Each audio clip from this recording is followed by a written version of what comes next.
यशवंत प्रतिष्ठानच्या वतीनं एक व्याख्यानमाला याच सभागृहामध्ये आयोजित केली जात आहे।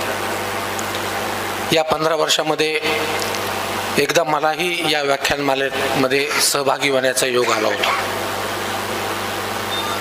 खरं म्हणजे या लोकांचं कौतुक करावं तेवढं थोडं आहे की 15 वर्ष एखादी व्याख्यानमाला चालवणं हे आपल्याला जेवढं सोपं वाटतं तेवढी ही सोपी गोष्ट नाही आहे। मला आठवतं ज्यावेळेला आम्ही कॉलेजमध्ये शिकत होतो त्यावेळेला आमच्या JES कॉलेजमध्ये वसंत व्याख्यानमाला खूप फेमस होती। संपूर्ण महाराष्ट्रामध्ये ही वसंत व्याख्यानमाला प्रसिद्ध होती आणि खूप मोठे मोठे लोक या ठिकाणी येऊन भाषण करायचे। आम्ही त्यावेळेस कॉलेजमध्ये होतो आणि कॉलेजमध्ये असताना ज्यावेळेस ही व्याख्यानमाला सुरू व्हायची त्यावेळेला आम्ही आवर्जून त्या कार्यक्रमाला उपस्थित राहायचो आणि सगळी भाषणं ही मनापासून ऐकतो। दिवसेंदिवस परिस्थिती बदलत चाललेली आहे, टेक्नॉलॉजी वाढते आहे।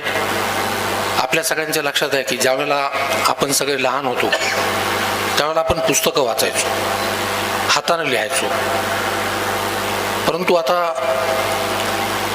1986ला लॅपटॉप कॉम्प्युटर आला, त्याच्यानंतर लॅपटॉप आले, त्याच्यानंतर इंटरनेट आले। इंटरनेटमध्ये 1 GB 2 GB 5 GB पर्यंत ते गेलं आणि त्यामुळे दिवसेंदिवस आपली जी वाचन संस्कृती आहे, आपण जे लोक वाचायचो ते दिवसेंदिवस खूप कमी होत चाललेलं आहे। आपल्याला जी लिहायची सवय होती या तरुण मंडळींना ही लिहिण्याची सवय आता राहिली नाही।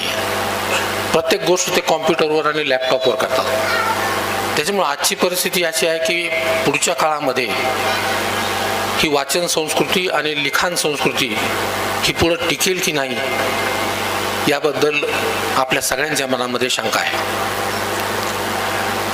टेक्नॉलॉजी जशी जशी वाढत चाललेली आहे, परवा आम्ही मागच्या आठवड्यात आमदार साहेबांना मी दिल्लीला होतो आणि एका खासदारांचं एक भाषण आम्ही ऐकलं। त्या भाषणामध्ये त्यांनी सांगितलं की भारताला स्वातंत्र्य मिळून 75 वर्ष झाली आणि या 75 वर्षामध्ये आपली इकॉनॉमी ही 4 ट्रिलियनची झाली, परंतु पुढच्या 5 वर्षामध्ये आपली इकॉनॉमी ही 5 ट्रिलियनची होणार आहे। म्हणजे जे आपण 75 वर्षात 4 ट्रिलियन पर्यंत गेलो ते पुढच्या 5 वर्षामध्ये 1 ट्रिलियनमध्ये आपली वाढ होणार आहे।